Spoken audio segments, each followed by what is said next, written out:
അപ്പോൾ നമ്മുടെ കത്തിരിക്ക ദാൽ പുലാവ് എങ്ങനെയാണ് തയ്യാറാക്കുന്നത് നോക്കാം. ഇതിന് വേണ്ട ചേരുവകൾ എന്തൊക്കെയാണെന്ന് നോക്കാം. കത്തിരിക്ക ആൻഡ് ദാൽ പുലാവ്. ചേരുവകൾ: ബസ്മതി റൈസ് അഥവാ നല്ല ഇനം ബിരിയാണി അരി 2 കപ്പ്, നന്നായി കഴുകി വീണ്ടും വെള്ളം ഒഴിച്ച് ഒരു 5 മുതൽ 7 മിനിറ്റ് കുതിരാനായിട്ട് വെച്ചിട്ട് ഊറ്റിയെടുത്തത്. കത്തിരിക്ക 2 മീഡിയം സൈസ് ചെറിയ ക്യൂബ്സായിട്ട് മുറിച്ചത്.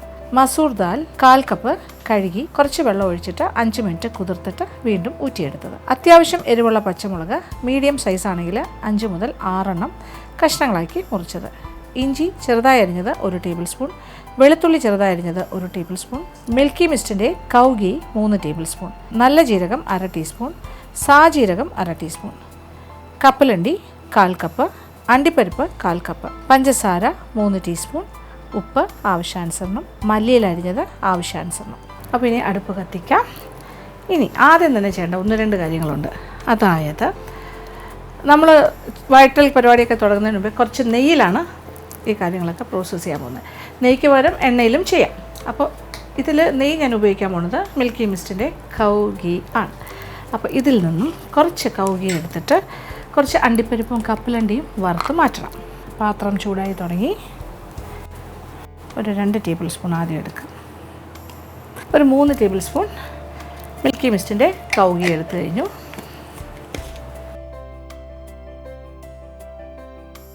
നെയ്യ് ഒന്ന് ഉരുകി സെറ്റ് ചൂടായിക്കോട്ടെ. അപ്പോൾ നെയ്യ് ചൂടായി കഴിഞ്ഞു. ഇനി ഇതിലേക്ക് ആദ്യം അണ്ടിപ്പരിപ്പ് ഒരു 50 ഗ്രാം അണ്ടിപ്പരിപ്പ് ആകാം.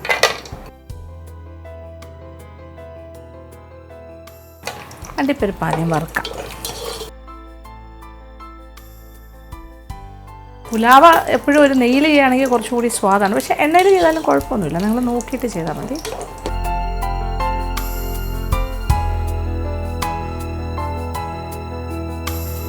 അണ്ടിപ്പരിപ്പിൻ്റെ നിറമൊക്കെ ചെറുതായി മാറി തുടങ്ങി. ഇനി നെയ്യിൽ നിന്ന് മാറ്റാം. ഇനി ചൂടായി കിടക്കുന്ന ഇതേ നെയ്യിലേക്ക് കപ്പലണ്ടി ഏകദേശം ഒരു 1/2 കപ്പോളം ചേർക്കാം. 1/4 മുതൽ 1/2 കപ്പ് നമ്മളുടെ ഇഷ്ടമാണല്ലോ. അപ്പോൾ അണ്ടിപ്പരിപ്പിൻ്റെയും കപ്പലണ്ടിയുടെയും അളവ് നമ്മുടെ ഇഷ്ടമാണ്. ഇപ്പോൾ 1/4 കപ്പ് ചേർത്താൽ 1/2 കപ്പ് ആകും. നമ്മൾ നോക്കിയിട്ട് ചെയ്താൽ മതി. ഇപ്പോൾ ഞാൻ ഏകദേശം എനിക്ക് തോന്നുന്നു 1/4 കപ്പ് വെച്ചിട്ടാണ് എടുത്തിരിക്കുന്നത്. ഓൾമോസ്റ്റ് 1/2 കപ്പും കുറച്ചുകൂടി ഉണ്ടാവും. കപ്പലണ്ടിയും പാകത്തിന് മൂത്ത് കഴിഞ്ഞു. നെയ്യിൽ നിന്നും മാറ്റാം.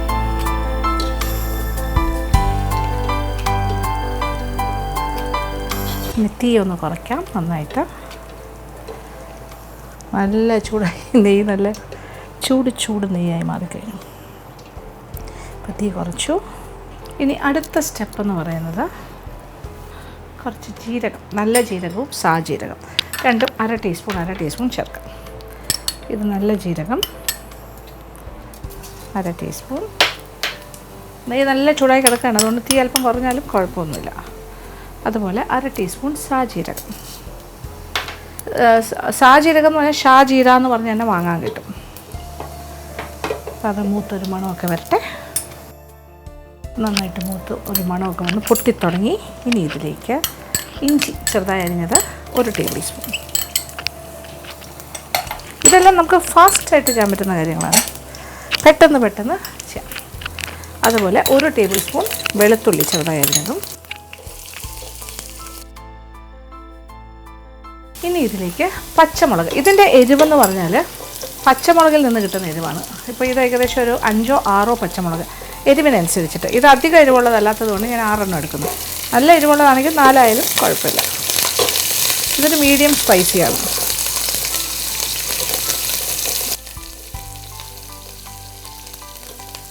ഇതെല്ലാം സെറ്റായി കഴിഞ്ഞാൽ നമ്മളിതിലേക്ക് ഇതൊന്നുകൂടി ഒന്ന് മൂക്കട്ടെ ചെറുതായിട്ട്.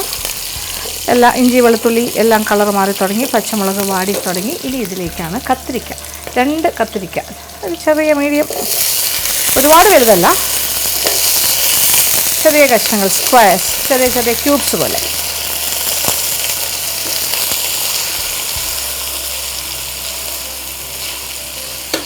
ഒരു കപ്പളവ് പറയുകയാണെങ്കിൽ ഒരു 2 കപ്പോളം ഉണ്ടാകും.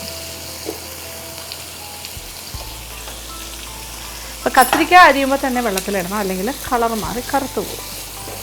ആദ്യം ഒരു വെള്ളത്തിൽ അരിഞ്ഞിട്ടിട്ട് നന്നായിട്ട് കഴുകി ആ വെള്ളം മാറ്റിയിട്ട് വേറെ വീണ്ടും വെള്ളം ഒഴിച്ചിട്ട് ഇട്ട് വയ്ക്കാം. സമയമാകുമ്പോൾ ഇതുപോലെ നമുക്ക് വെള്ളത്തിൽ നിന്ന് ഊറ്റിയെടുക്കാം. അപ്പോൾ കത്തിരിക്കയും കൂടി ചേർത്തിട്ടൊന്ന് വഴറ്റാം. അപ്പോൾ ഇതിലേക്ക് കുറച്ച് മഞ്ഞൾപ്പൊടി, ഒരു 1/2 ടീസ്പൂണോളം മഞ്ഞൾപ്പൊടി കൂടി ചേർക്കാം. ഇനി ഇതിൻ്റെ കൂടെ മസൂർ ദാൽ ഒരു 1/4 കപ്പ്. ഇത് വെള്ളത്തിൽ ചെറുതായിട്ട് 5 മിനിറ്റ് കുതിർത്തിട്ട് ഊറ്റിയതാണ്. ഇത് 1/4 കപ്പ് മതി കേട്ടോ, അധികമൊന്നും വേണ്ട.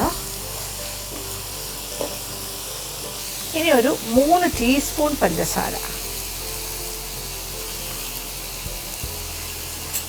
2 മുതൽ 3 ടീസ്പൂൺ നോക്കിയിട്ട്. അപ്പോൾ ഈ പഞ്ചസാരയും കൂടി ഇതിനകത്ത് കിടന്നിട്ട് ചെറുതായിട്ടൊന്ന് കാരമലൈസ്ഡ് ആയിട്ട് വരും.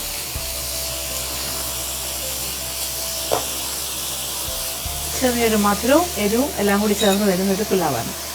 ഇനി ബസ്മതി റൈസ്, ഇത് 2 കപ്പാണ്. ഞാനൊരു 10 മിനിറ്റ് കഴുകി വെള്ളത്തിൽ കുതിർത്തു എന്ന് പറയാൻ വേണമെങ്കിൽ ഒരു 7 to 10 മിനിറ്റ്സ് എന്നിട്ട് ഊറ്റിയെടുക്കാം. ഇനി എല്ലാം കൂടി ഒന്ന് നന്നായിട്ടൊന്ന് ഒരു 5 മിനിറ്റ് ഇങ്ങനെ വറുക്കാം.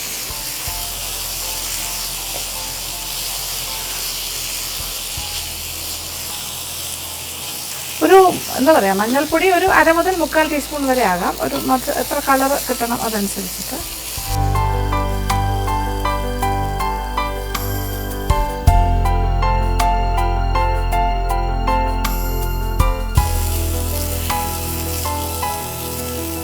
ഇനി പാകത്തിന് ഉപ്പും കൂടി ചേർത്ത് കൊടുക്കാം.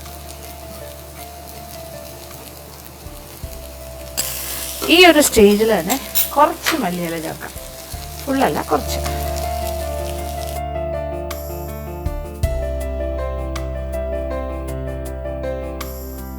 ഇനി ഇതിലേക്ക് തിളച്ച വെള്ളമാണ് ഒഴിക്കേണ്ടത്. അപ്പോൾ ഇതൊരു 5 മിനിറ്റ് ഇങ്ങനെ വഴറ്റിയിട്ട് റൈസൊക്കെ കുറച്ചുകൂടി ഒന്ന് ഒരു എന്താ പറയുക ടെക്സ്ചറൊക്കെ ഒന്ന് മാറുമ്പോൾ ഇതിലേക്ക് ഒരു 4.25 കപ്പ് വെള്ളം കൂടി, തിളച്ചുകൊണ്ടിരിക്കുന്ന വെള്ളം കൂടി ഒഴിച്ചു കൊടുക്കാം.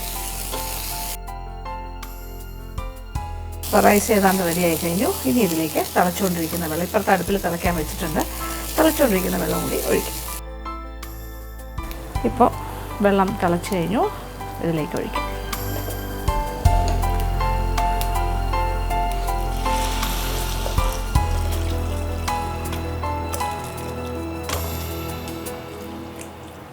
ഇത് കറക്റ്റായിട്ട് ഞാൻ അളന്ന് വെച്ചിരുന്നതാണ്. അപ്പോൾ ഉപ്പൊക്കെ ഒന്ന് ചെക്ക് ചെയ്തിട്ട് എക്സ്ട്രാ ഉപ്പ് വേണമെങ്കിൽ ഈ സ്റ്റേജിലാണ് ചേർത്ത് കൊടുക്കേണ്ടത്. ഇനി വീണ്ടും തീ ഒന്ന് കൂട്ടിയിട്ടുണ്ട്. ഒരു തള വന്നു കഴിഞ്ഞിട്ട് പാത്രം അടച്ചിടാം. കുറച്ച് ഉപ്പും കൂടി വേണ്ടി വരും, ഉപ്പും കൂടി ചേർക്കാം എക്സ്ട്രാ.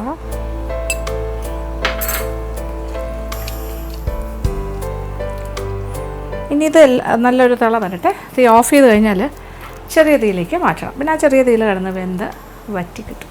ഓക്കെ, അപ്പോൾ ഇതാ തള വന്നു. ഇനി പാത്രം ഒന്ന് അടച്ചിടാം. അപ്പോൾ നമുക്കിനി വെയിറ്റ് ചെയ്യാം. ഇതൊന്ന് വേഗത്തെ പാകത്തിന് വെന്ത് വറ്റി വരുമ്പോഴേക്കും തിരിച്ചു വരാം. ഇപ്പോൾ ഏകദേശം ഒരു 15 മിനിറ്റ് സമയമായിട്ടുണ്ട്. വെള്ളം എല്ലാം വറ്റി, എനിക്കിത് കാണാമല്ലോ. ഓക്കെ, ചെറിയ തീയിലിട്ടുന്നത് വെള്ളമൊക്കെ വറ്റി, ആ ഒരു ചോറും ആ ദാലും എല്ലാം പാകത്തിന് വെന്തിട്ടുണ്ട്. തുറക്കട്ടെ. അപ്പം മസൂർ ദാലും റൈസും ഒക്കെ വെന്തിട്ടുണ്ട്. All set. കത്തിരിക്ക നേരത്തെ തന്നെ വാടി കഴിയുമ്പോൾ തന്നെ വേകുന്നതാണ്, പക്ഷെ എന്തൊക്കെ കുഴഞ്ഞ് ഞങ്ങൾ അങ്ങനെയൊന്നും ആയിട്ടില്ല കേട്ടോ, നല്ല പാകത്തിന്. ഇനി ഇതിലേക്ക് കുറച്ച് മല്ലിയില, ഫ്രഷ് മല്ലിയില, പിന്നെ നമ്മുടെ അണ്ടിപ്പരിപ്പ് വറുത്തത് കുറച്ച് ഞാൻ റിസർവിൽ വയ്ക്കണു മുകളിലിടാനായിട്ട്, അലങ്കാരം. പിന്നെ കുറച്ച് കപ്പലണ്ടി, ഇത്രയും കാര്യങ്ങളും കൂടി ചേർത്തിട്ട് ജസ്റ്റ് ഒന്ന് മിക്സ് ചെയ്ത് കൊടുക്കാം. തീ ഓഫ് ചെയ്യാം. കറക്റ്റ് പാകത്തിന്, കുഴഞ്ഞൊന്നും പോയിട്ടില്ല. അതേ നോക്കിയേ, തമ്മിലൊന്നും ഒട്ടാണ്ട്. 2 കപ്പ് റൈസും ബസ്മതി റൈസും 1/4 കപ്പ് മസൂർ ദാലാണ് ചേർത്തിരിക്കുന്നത്. അപ്പോൾ ഇത് തന്നെ വേകാൻ പാകത്തിന് ഞാനൊരു 4.25 കപ്പ് ചൂട് വെള്ളം, തിളച്ചുകൊണ്ടിരിക്കുന്ന വെള്ളമാണ് ഒഴിച്ച് കഴിഞ്ഞു. യെസ്, ഇനി വേറെ ഒന്നും ചെയ്യില്ല, വെള്ളം വന്ന പാത്രത്തിലേക്ക് മാറ്റും. അങ്ങനെ നമ്മുടെ ബ്രിഞ്ചോൾ ആൻഡ് ദാൽ പുലാവ് ഞാൻ സെർവിങ് പ്ലേറ്റിലേക്ക് മാറ്റാൻ പോകും. ചൂട് ചൂട്. ഞാൻ ഇടുമ്പോൾ നിങ്ങൾക്ക് കാണാൻ പറ്റുന്നുണ്ടല്ലോ ആ ടെക്സ്ചർ എങ്ങനെയാണെന്ന്. വളരെ കറക്റ്റ് പാകത്തിന് വെന്തിട്ട് ഒട്ടും തന്നെ കുഴയാണ്ട്.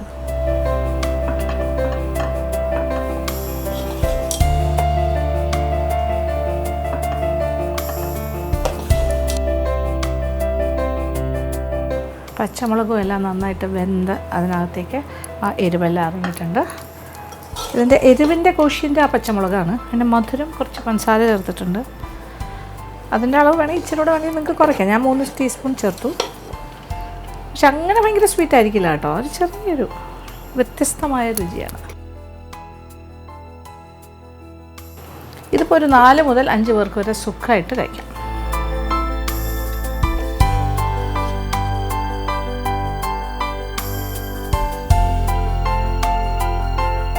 അപ്പോൾ നമ്മുടെ ബ്രിഞ്ചോൾ ആൻഡ് ദാൽ പുലാവ് സെർവിങ് പാത്രത്തിലേക്ക് വന്നു കഴിഞ്ഞു. കാണാൻ തന്നെ എന്ത് ഭംഗിയല്ലേ. അതുപോലെ തന്നെയാണ് അതിൻ്റെ രുചിയും. കാരണം നമ്മളിതിന് മസാല ഐറ്റം എന്ന് പറഞ്ഞാൽ അങ്ങനെ ഒന്നും ചേർത്തിട്ടില്ല. നല്ല ജീരകവും പിന്നെന്താ നമ്മുടെ സാജീരകം, അതിനൊരു വേറൊരു ടേസ്റ്റാണ്. സാജീരകം ഒരു ചെറിയൊരു സ്വീറ്റ്നെസ് ഉള്ളതാണ്. അപ്പോൾ അതാണ് ആ മസാലയുടെ ആ ഒരു കാര്യം മാത്രമേ ചേർത്തിട്ടുള്ളൂ. ഇനി നമ്മുടെ ബാക്കി അലങ്കാരങ്ങൾ ചെയ്യാം.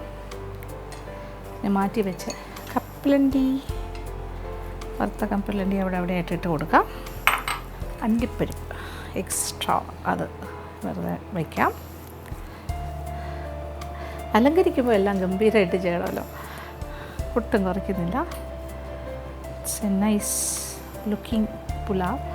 ഇനി കുറച്ച് മല്ലിയില ജസ്റ്റ് അവിടെ ഒരു ഗ്രീൻ കോൺട്രാസ്റ്റ് കാണാൻ വേണ്ടി മാത്രം, കൂടുതൽ വാരി ഇടുന്നില്ല ഞാൻ. അങ്ങനെ അത്യാവശ്യം നല്ല ഒരു അട്രാക്റ്റീവായിട്ട് ആൾക്കാർക്ക് കഴിക്കാൻ തോന്നുന്ന രീതിയിൽ നമ്മളിങ്ങനെ പ്രസൻറ്റ് ചെയ്യണം.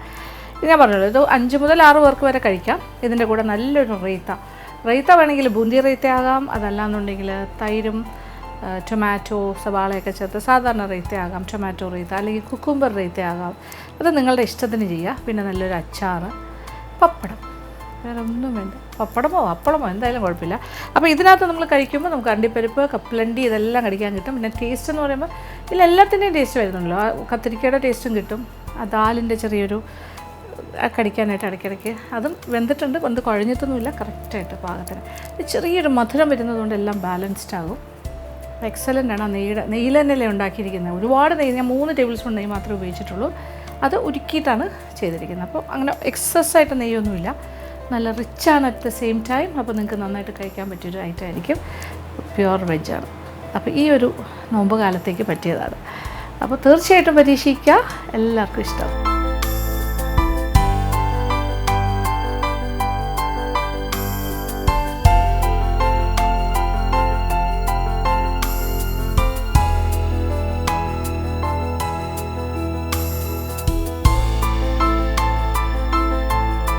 അപ്പോൾ ഇന്ന് തയ്യാറാക്കി കാണിച്ച് നമ്മുടെ pulao, that is brinjal and dal pulao, നിങ്ങൾക്ക് എല്ലാവർക്കും തന്നെ ഇഷ്ടപ്പെട്ടാണെന്ന് വിചാരിക്കട്ടെ.